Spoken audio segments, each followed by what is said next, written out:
নমস্কার বন্ধুরা, আজ আমি দেখাবো চিংড়ি মাছ দিয়ে আলু দিয়ে তরকারি। তার জন্য আমি এখানে শুকনো লঙ্কা, কালো জিরে ফোড়ন দিয়ে পেঁয়াজটা একটু ভাজা করে নিয়েছি।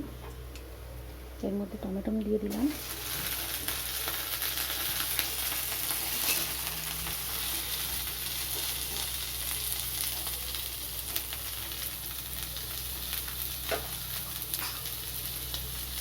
আদা, রসুন আর লঙ্কার পেস্ট,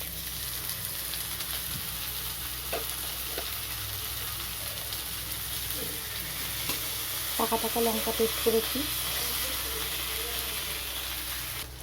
এখানে আমি দিয়ে দিয়েছি হলুদ গুঁড়ো, লঙ্কাটা আমি গুঁড়ো দিচ্ছি না, কারণ আমি পাকা লঙ্কা পেস্ট করে দিয়েছি। নুন, চিনি, ধনে গুঁড়ো, জিরে গুঁড়ো আর সবজি মশলা। আমি খুব কম তেলেই রান্নাটা করে দেখাবো। অল্প একটু জল দিয়ে মশলাটা কষিয়ে নেব।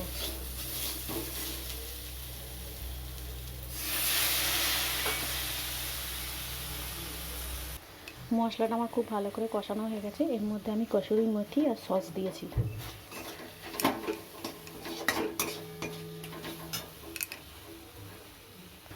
মশলাটা আমার খুব ভালো করে কষানো হয়ে গেছে। এর মধ্যে আমি দিয়ে দেবো চিংড়ি মাছ।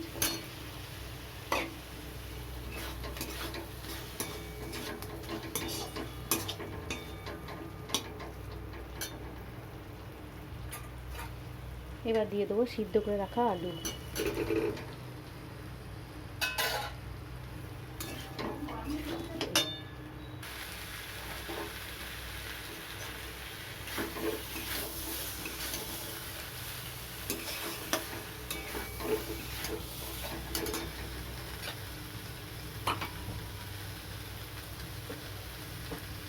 গোটা গরম মশলা গুঁড়ো,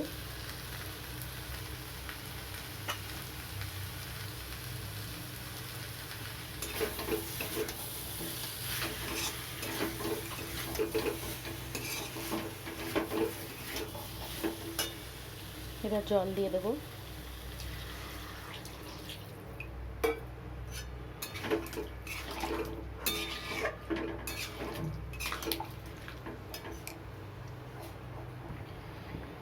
আলু চিংড়ির তরকারি আমার কিন্তু একদম রেডি। তো এভাবে আপনারা একবার বানাবেন। আশা করি ভিডিওটা ভালো লাগলো। এই তরকারিটা কিন্তু খেতে খুবই টেস্টি। তো আবার আসবো অন্য ভিডিও নিয়ে। আপনারা ভালো থাকবেন, সুস্থ থাকবেন। নমস্কার।